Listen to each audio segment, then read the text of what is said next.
crime and Peter Chambers.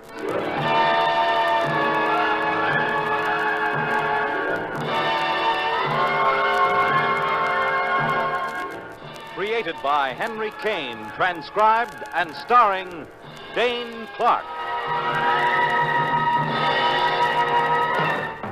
Private investigator, duly licensed and duly sworn, Peter Chambers. You're a private eye. That's your business. Anything else? That's for laughs. This one figures for a lot of laughs, and you're being paid for it, which adds a rare quality to the laughter.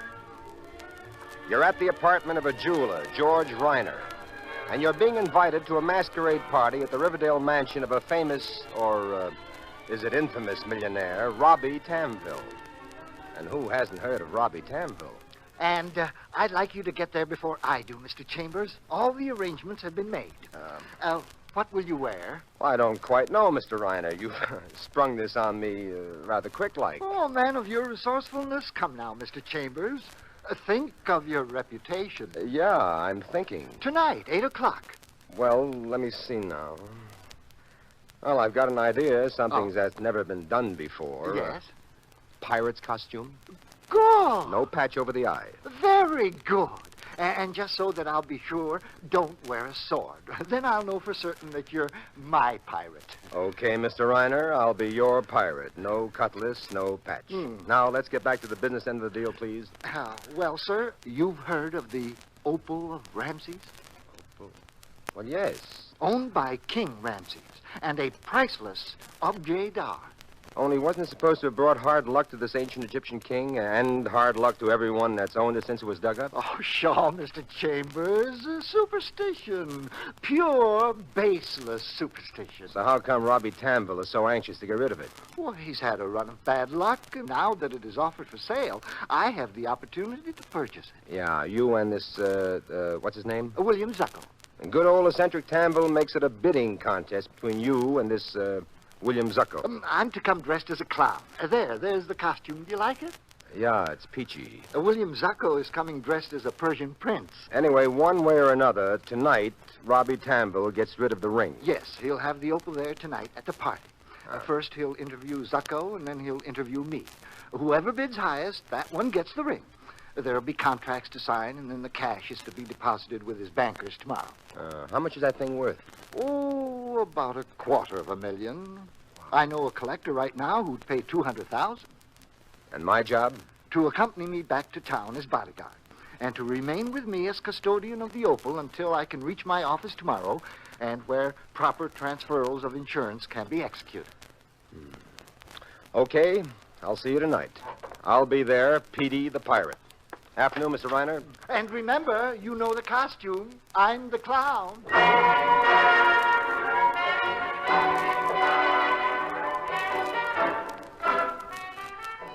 So, that evening, you're living it up amongst the swells. Everybody's wearing masks and everybody's wearing costumes, but your client, the clown, hasn't shown up yet. And meanwhile, you've latched on to a female with a lush and lovely figure, incongruously attired as a witch. You've danced, you've chortled, you've chuckled, but now you're dying of curiosity. So you waltz her off to a corner. Yes, my dashing buccaneer. Pray, what wish you of the witch? Unmask a witch, else this pirate walks the plank. If anything as prosaic as a plank can be found in this diamond-studded shack. Will you unmask, too? Because I'm just bursting with curiosity. You take your mask off, and she follows suit, and, brother, you've hit the jackpot. Blue eyes, tiny nose, dimples, and a wicked little smile that just verges on being seductive. Like? Oh, I love. Good. Because I like what I see, too. So, let's get acquainted. My name is Patricia Holmes. Peter Chambers. What do you do? Well, I'm a detective of sorts. Detective? How very interesting. Yes. You look like an actor. A leading man type, you know. Yeah, and you like an ingenue. Say, what do you do? I'm a doctor. A doctor? Well, now. Disappointed? Oh, I'm flabbergasted. For further information, over 21 and unmarried, specialize in fluoroscopy and x-ray. Look, Doc, I got a small pain that hurts me here, see? I conduct my examinations at my office. Oh, I'd love to visit. You may at that. I combine my office and my apartment. 441 Park. I didn't take my car. I was driven here by a group of friends. So if you've a car I here... have. Well, Mr. Chambers, after this party, I'd admire to have you take me home. And there isn't a thing in the world that I'd admire more, Doctor. Well, thank you.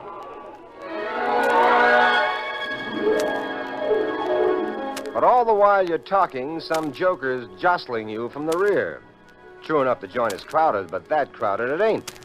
And finally, you whirl on the guy who's wearing the toga of a Roman senator. Oh, I'm sorry, Mac. It's a little crowded Now, here. wait a minute, Buster. It's not that crowded, so take it... Real sensitive, our dear old private optic, eh? Is it because he's engaged in conversation with so beautiful a dame? Louis Parker! Detective Lieutenant Louis Parker, New York City Police Department. Fine cop, good companion, and great friend. You introduce him to the lady. Good to know you, Miss Holmes. Likewise, Lieutenant. Hey, what are you doing here, Louis? Well, I got a hunch it approximates your reason for being here. Oh? I'd like to talk to you, Pete, if... That, Miss Holmes, means that the courteous lieutenant would like to talk to me alone, but in the circumstances, he finds it difficult to express. Your beauty, Miss Holmes, makes it even more difficult. Hey, listen. You like You're it? most gallant, Lieutenant. If you promise not to keep Mr. Chambers away too long. I promise. Good enough, then. I'll see you later. Is she cute, Louis? Now, listen, Pete, I'll tell you why I'm here.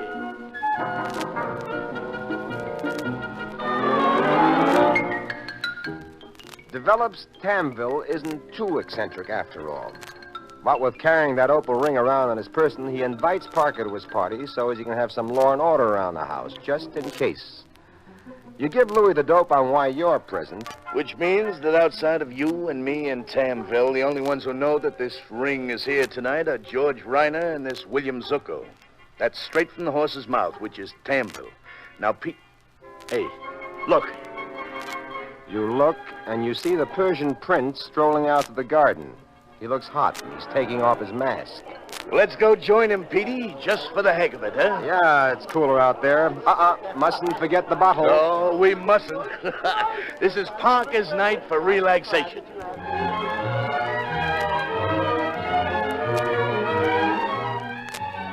You bring a bottle and 3 glasses out to a table in the garden.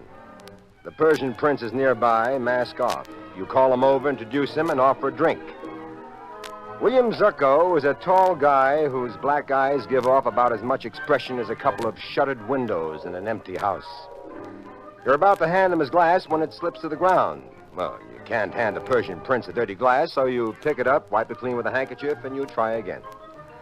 Then you pour for the 3 of you, and you all drink. Good.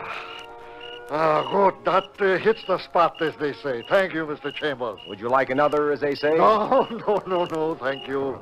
You know, you look real right handsome as a Persian prince, Mr. Zucco. Oh, no, not really. That was Robbie Tamville's idea. And you don't cross Tamville, not when you intend to do a little business with him. Oh? You, intending to do business with Mr. Tamville? Well, yes, I think so.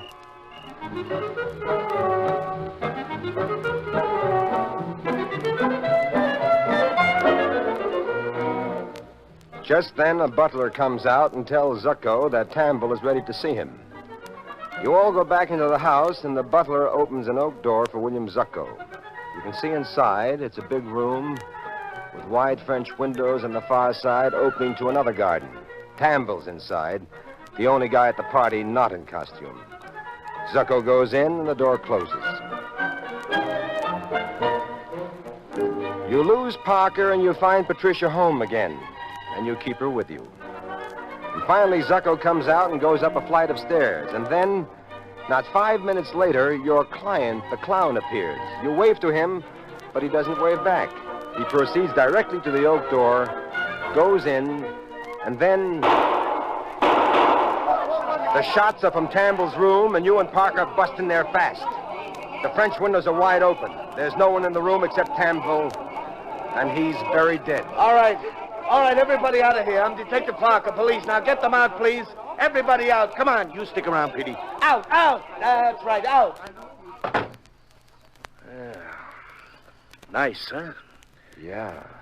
Real nice. Whoever pulled it beat it through those French windows. But the gun's here. You pick it up with the pencils with the trigger guard. Like so. Hey, Pete. Huh? Take a look. That barrel, look at the scratches. Fresh ones. Yeah. Hey, looks like there was a silencer on that barrel, Louis, not too long ago. But, say, we heard the shots. Yeah. Any ideas? Not a one, you? Not on this silencer bit. But I got a lot of ideas on friend murderer. Really?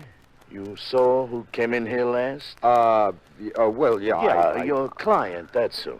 The clown guy, mask and all, but the only clown at the party. Now, look, Louis, don't let's jump to conclusions. Jump at conclusions? Pete, this conclusion don't have to be jumped at.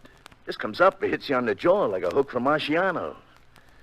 Well, let's have a look at the late Mr. Tamville. Yeah. Ain't on him, Pete. Motive for murder? An opal ring worth maybe $250,000. Missing.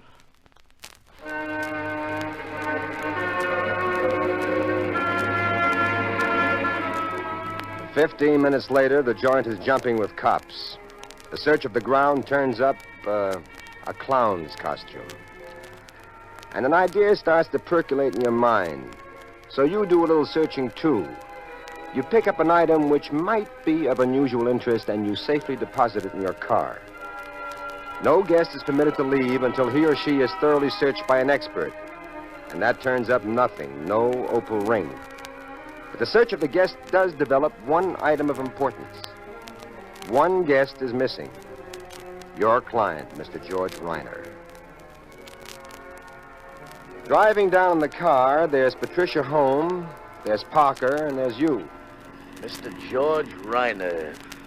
Well, I'm saving him for me. No use sending anyone else. If he's skipped, he's skipped. If he's at his apartment, then he's for me, personally. But why, Lieutenant? How? I won't go into the why, but here's the how. He bumps Tamville, cops that opal ring, goes through those French doors, gets rid of the clown costume, and blows, period. I sent that gun downtown well in advance. I'm curious about the check on that beat. Which means that after we drop Miss Home, we stop first at headquarters, Yeah, huh? sure. Then we call on Mr. Reiner. Very good. Very satisfactory. What are you so happy about? Just a minute.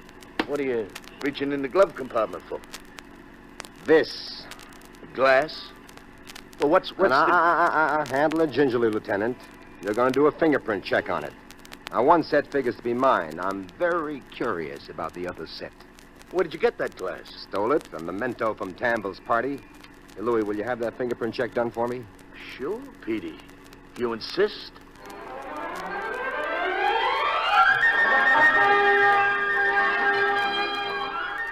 You deliver Patricia home, and you promise to come back there to bring her up to date on developments, no matter what the hour.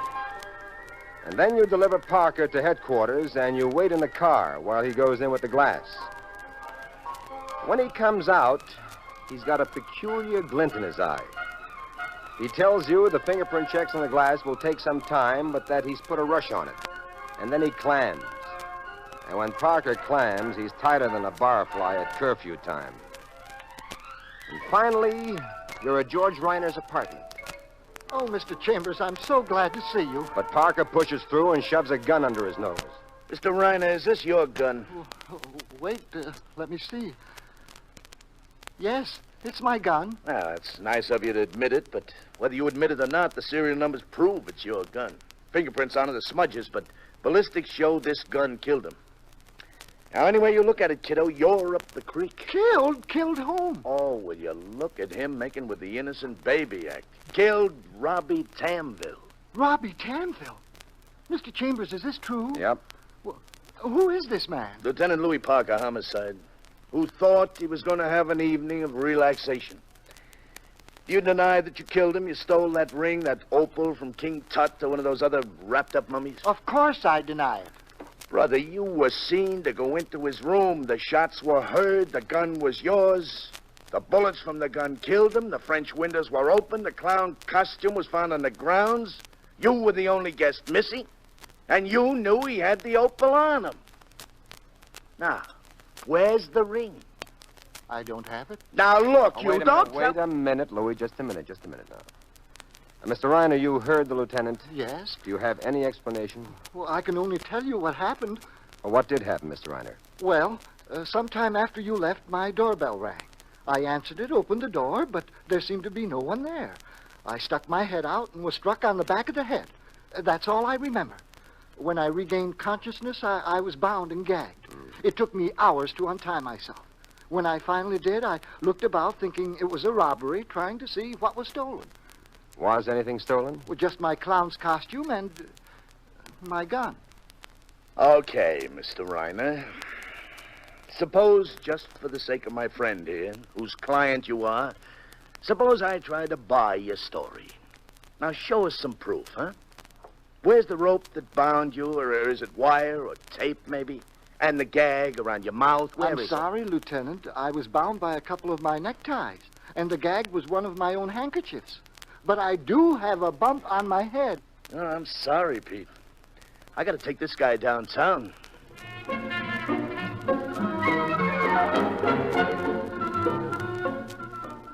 You tell Parker where he can reach you, and then off they go to headquarters. And off you go to Patricia Holmes' apartment.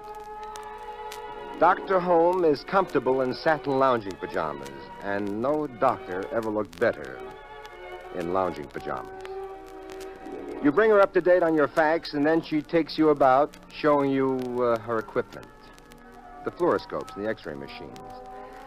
And then you're settling down in a comfortable divan with a good doctor for some conversation about doctoring, when...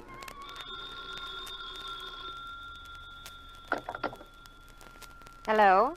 Is Peter Chambers there? Oh, just a minute. It's for you, Peter. Oh, thanks. Hello? Is the dope on that glass deal of yours? All right, Louis. One set of prints, yours. The others belong to a guy, Bill Zukalski. Kulsk. What about him? Well, he's a Russian emigre. He used to work in a circus. He ate ground, glass, nails, tacks, you know, one of those guys. He did a bid about 8 years ago for assault, then disappeared. Hey. Now, look, Pete, what's your interest in the guy, and who is he? Look, Louis, pick up our Persian prince and bring him down here to Patricia Holmes' place, and do it fast. Persian prince? William Zucco. You know what you're doing, Pete? Absolutely, and please, Louis, fast, huh?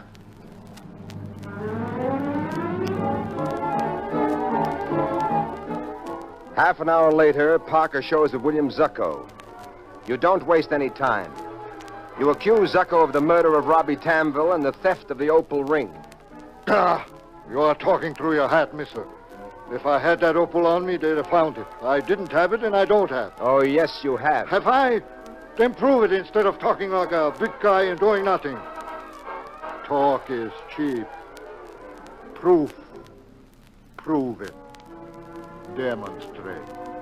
First step in the demonstration is to clip him under the chin. And then you drag Zucco to Dr. Holmes' fluoroscope, and you stand him up behind it.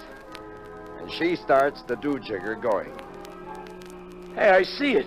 Clear as day. Where? Through the fluoroscope thing. It's in his stomach. Clear as day. The ring with the stone in it. Come on out, Pete. Take a look at this. Well, who's going to hold him Out up? me. I'll hold him Get up. him. Oh. I got it. Go ahead. Yeah. Sure enough, there it is.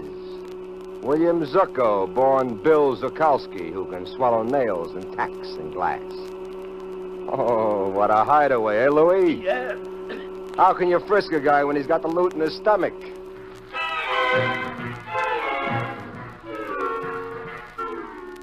And 10 minutes later, when you've convinced Zucco, or Zukalski, or whatever his name is, that you've got him dead to rights, he straightens out the deal for you. Okay, so you knock out George Reiner and you clip his clown costume and his gun. Huh? Yes, and I bring the stuff up to Tamville's and hide it in an upstairs room. And then when you're drinking with us, the butler calls you. Oh, it's a good thing I dropped your glass because I wiped it clean with a handkerchief, which, after I handed it to you, left only my prints on it and yours. Inside, I killed him. I used a silencer on Reiner's gun. 1 bullet. Then I came out, went upstairs, put the clown costume over mine, went back into Tamville's room, supposedly as Reiner took the silencer off and put 3 more bullets into him. Then I ran out the French doors, threw the silencer into that brook nearby, but left the clown costume on the grounds. Making sure to leave Reiner's gun in the room. Then I came back, and once more I was one of the guests, the Persian prince. The way it looked, Reiner killed him, dropped off his costume, and ran away. I thought no suspicion would attach to me. And you might have been in the clear if not for my friend, the shamus here. Pete, where did you get the idea for the prints on that glass? From you? Yeah, I know. From me? Well, you're the guy that told me that aside from us and Tamville himself, only 2 people knew about that opal being on him. Reiner and Zucco. Yeah. Now, Reiner retained me and paid me a fee to act as a bodyguard when he would buy it. If he was planning robbery and murder, well, would a reasonable man do that? No, he wouldn't. Well, whom would that leave if anything happened to the opal? Oh, our ex-circus bird here. Huh? Come on, pal. I'm going to have to handle you gently. After all, in a way, you're sort of a receptacle for evidence. And like that, you're pretty valuable.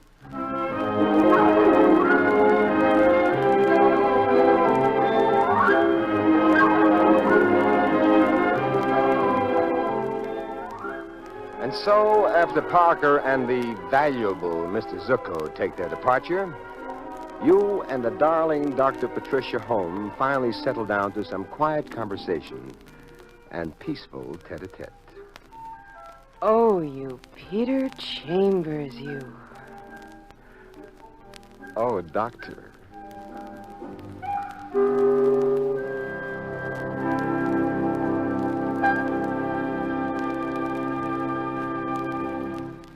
And there you've had Crime and Peter Chambers.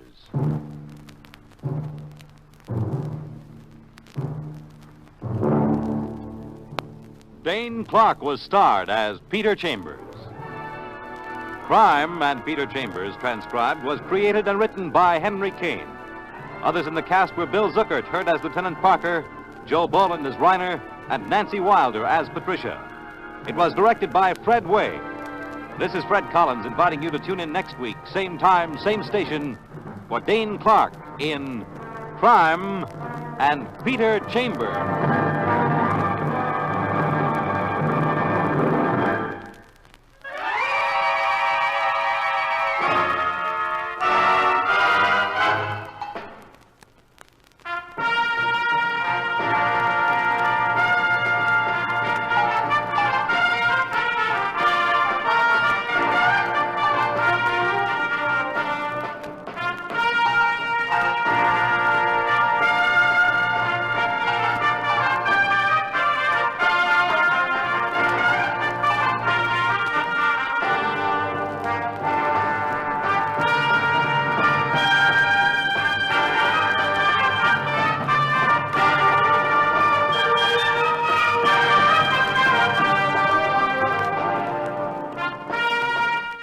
Crime and Peter Chambers has come to you through the worldwide facilities of the United States Armed Forces Radio and Television Service.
crime and Peter Chambers.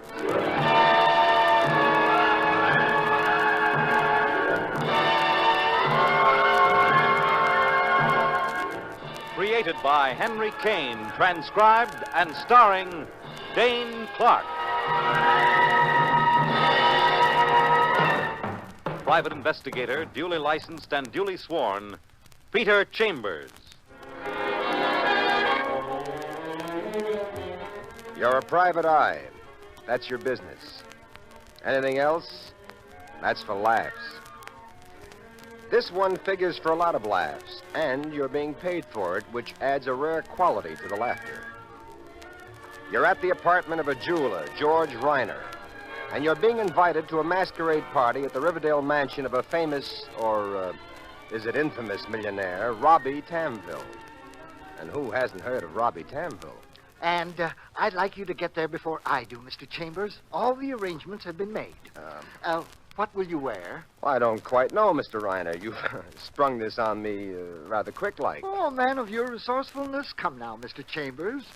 Think of your reputation. Yeah, I'm thinking. Tonight, 8 o'clock. Well, let me see now. Well, I've got an idea. Something that's never been done before. Yes? Pirate's costume. Good. No patch over the eye. Very good.